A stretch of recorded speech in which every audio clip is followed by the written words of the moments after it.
पूरे घर में अफरा तफरी का माहौल था। मम्मी पापा भाई बहन सबको लग रहा था कि कहीं पीहू सच में तो घर से नहीं भाग गई। उसका फोन, बैग, कपड़े सब उसके कमरे में थे। नहीं थी तो बस पीहू। उसे सुबह से ही किसी ने नहीं देखा था। अग्रिम ने कार में बैठी पीहू को भरोसा दिया कि घर वाले कुछ दिन बाद नॉर्मल हो जाएंगे। मैं बात करके सबको समझा दूंगा। तुम बालिग हो, एक बार शादी हो जाए तो घर वालों को आशीर्वाद देने के सिवा और कोई तकलीफ नहीं होने देंगे। इतने तनाव भरे माहौल में भी अग्रिम की ऐसी बात सुनकर पीहू की हंसी छूट गई। लेकिन शायद उसकी किस्मत में हंसी नहीं लिखी थी। पीहू और अग्रिम तयशुदा जगह पर पहुंचे तो उनके सारे दोस्त परेशान नजर आ रहे थे। कार से उतरकर अग्रिम ने माजरा जानना चाहा तो उसके और पीहू के पैरों तले जमीन और सिर ऊपर आसमान, दोनों खिसक चुके थे। सारी तैयारियों के बाद बीजू का कहीं अता पता नहीं था। बीजू मैथ्यू, पीहू का होने वाला दूल्हा। अलग धर्म होने की वजह से दोनों के घर वाले इस शादी के लिए तैयार नहीं हुए। पीहू ने घर से भागने की धमकी दी, तब भी नहीं। इसलिए पीहू और बीजू ने शादी के लिए अग्रिम और उसके ग्रुप की मदद ली थी। अग्रिम और उसका ग्रुप पूरे कॉलेज और उसके बाहर भी कपल्स को घर से भगाकर शादी करवाने के लिए फेमस थे।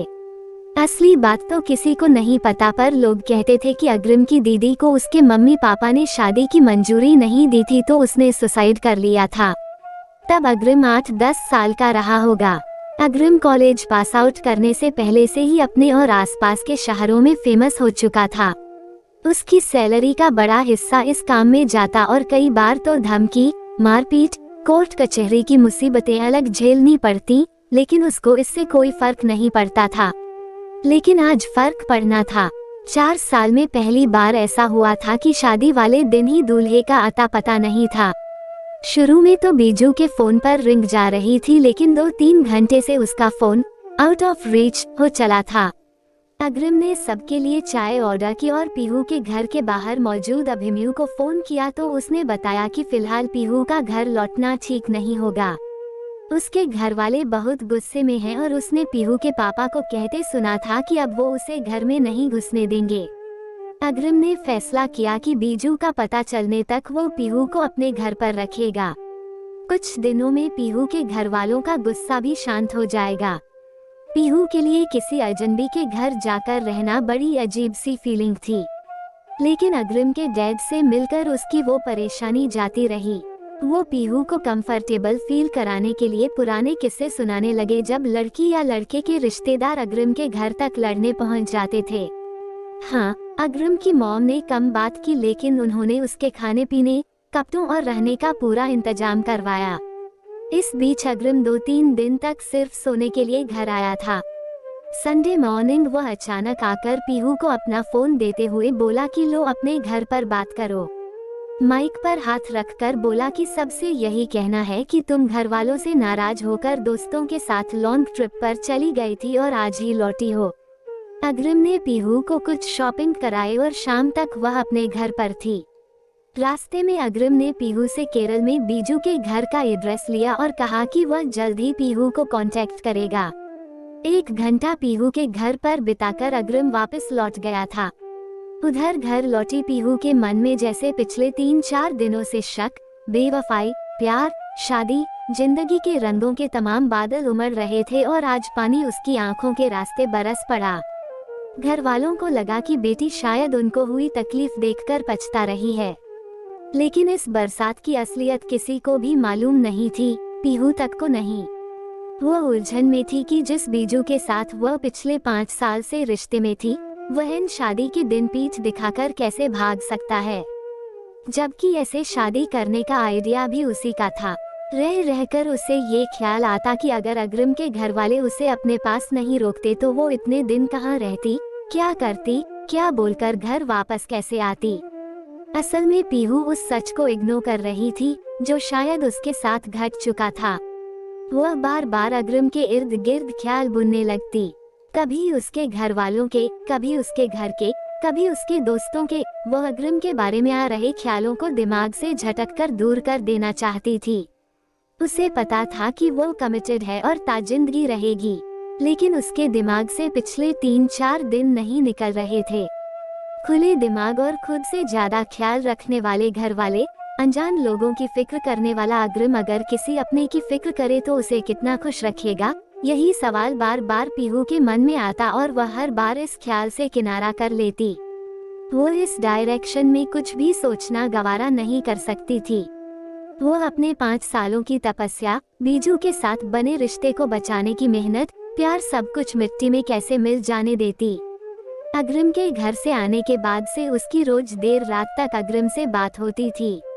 बीजू की खोज खबर से शुरू हुई बात में बाद में उसका नामो निशान तक नहीं रह गया था। पीहू और अग्रिम एक दूसरे के बारे में ज्यादा से ज्यादा जान रहे थे। अपनी पसंद बताने से लेकर दूसरे की नापसंद जानने तक, न जाने उन्होंने काफी कम समय में एक दूसरे को पूरा जान लिया था। अब पीहू के घर में भी अग्रिम की एंट्री उसके लेटेस्ट और समझदार दोस्त के तौर पर हो चुकी थी। इस बीच पीहू और अग्रिम का घर, कॉलेज और बाहर भी मिलना जुलना भी बढ़ गया था। एक शाम पीहू के फेवरेट डोसा कॉर्नर से घर लौटते हुए न जाने दोनों के बीच क्या पका कि दोनों का हाथ कब एक दूसरे के हाथ में आया किसी को पता नहीं चला। जब उन्हें इसका एहसास हुआ तो भी दोनों में से किसी ने उसे अलग नहीं किया। पीहू का घर आने पर अग्रिम ने जब बैठे बैठे उसके लिए कार का डोर खोलने की कोशिश की तो दोनों इतने करीब आ चुके थे उन्हें एक दूसरे की धड़कन सुनाई देने लगी। उस पल में पीहू ने जैसे ही अपनी आंखें बंद की तो अग्रिम ने उसके खूबसूरत मुंह को अपने हाथों में लेते हुए किस कर लिया। समय जैसे वहीं पर रुक गया था। कुछ पलों बाद पीहू हड़बड़ी में कार से उतरकर घर के अंदर चली गई। उस रात उसने बीसियों बार अपने आप से पूछा था कि क्यों वह अग्रिम को मना नहीं कर पाई। उसे अपने अंदर से कोई जवाब नहीं मिला तो वह अगले 1 हफ्ते तक अग्रिम से पूछती रही थी कि क्या हमारे फर्स्ट किस में मैंने भी तुमको रिस्पॉन्ड किया था। असल में वह खुद को दिलासा दे रही थी कि वो बीजू को धोखा नहीं दे रही है। पीहू आज भी अग्रिम की उधेड़बुन में बैठी थी, शेरवानी पहने। अग्रिम ने उसके रूम के डोर को नॉक किया और बोला कि जल्दी तैयार हो जाओ। थोड़ा ठहर कर बोला कि उसी दिन वाली साड़ी पहन लेना। इतना बोलकर वह नीचे पीहू के घर वालों से बात करने चला गया। तैयार होते समय पीहू का दिल नगाड़ों की तरह बज रहा था। हो न हो अग्रिम उसे अपने घर ले जाने के लिए आया था। क्या आज वह उससे शादी करेगा? लेकिन उसने प्रपोज तो किया ही नहीं। उसे कैसे पता कि शायद मैं भी यही चाह रही थी। घर वालों को भी अग्रिम पसंद है तो शायद वो ऐतराज भी न करें। न जाने कितने सवाल जवाब पीहू ने अपने आप से कर लिए थे। पीहू के नीचे आते ही अग्रिम ने उसके घर वालों को हाथ जोड़े और बोला कि मैं आपको कॉल करता हूँ। कार में बैठकर अग्रिम ने कहा कि हम शादी करने जा रहे हैं, लेकिन मैंने घर वालों को बोला है कि हमको एक शादी अटेंड करनी है। पीहू इसके आगे कुछ सुन नहीं सकी। उसके कानों और दिमाग में कई धुनें एक साथ बजने लगी थीं। पीहू के मन में एक सवाल और गिल्ट तो था कि जो बीजू के साथ था वो क्या था। क्या वो जबरदस्ती रिश्ता निभाने की कोशिश थी? अग्रिम के साथ जो उसने फील किया है, क्या वह सच में प्यार है, या ये जिस एनर्जी के साथ शुरू हुआ है उसी ग्रेविटी के साथ खत्म तो नहीं हो जाएगा? गाड़ी रुकने तक वह जिस मुकाम पर पहुंची थी वो ये था कि सफल रिश्तों की इमारत असल में असफल रिश्तों की बुनियाद पर ही खड़ी होती है। असफल रिश्ते ही हमें सबसे करीने से सिखाते हैं कि कोई रिश्ता कैसे सफल होगा।